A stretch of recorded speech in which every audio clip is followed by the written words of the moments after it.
1 August रोजी राज्यभर महसूल दिन साजरा करण्यात आला. यानिमित्त सिंधुदुर्ग जिल्ह्यातही महसूल विभागात उत्कृष्ट कामगिरी करणाऱ्या अधिकारी आणि कर्मचाऱ्यांचा गौरव करण्यात आला. सन 2025-26 या वर्षासाठी कोकण महसूल विभागातील जिल्हाधिकारी कार्यालय तसेच क्षेत्रीय कार्यालय स्तरावर उल्लेखनीय काम करणाऱ्या आणि नाविन्यपूर्ण संकल्पना राबविणाऱ्या अधिकारी कर्मचाऱ्यांना प्रशस्तीपत्र देऊन सन्मानित करण्यात आले.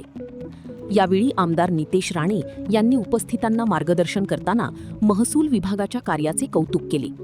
राज्य प्रगतशील दिशेने वाटचाल करत असून या प्रक्रियेत महसूल विभागाची भूमिका अत्यंत महत्त्वाची असल्याचे त्यांनी सांगितले.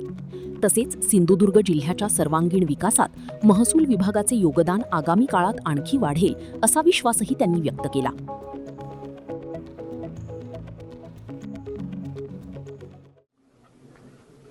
आमच्या राज्याचे आदरणीय मुख्यमंत्री देवेंद्र फडणवीस साहेबांच्या नेतृत्वात आमचं सरकार अतिशय पारदर्शक पद्धतीने आमच्या राज्याला एक प्रगतशील राज्य बनवण्याच्या दृष्टिकोनातून पावलं उचलत आहे.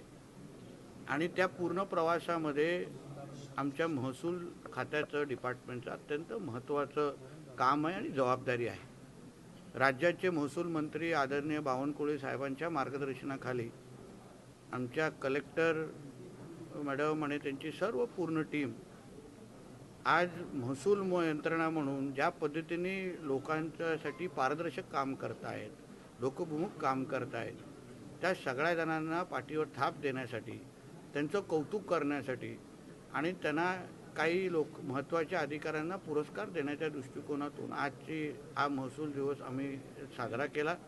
मला विश्वास आहे की आजचा दिवस हा निश्चित पद्धतीने त्यांच्यासाठी प्रेरणादायी असेल आणि आमच्या सिंधुदुर्ग जिल्ह्याच्या विकासामध्ये त्यांचं योगदान वाढेल असा माझा ठाम विश्वास आहे.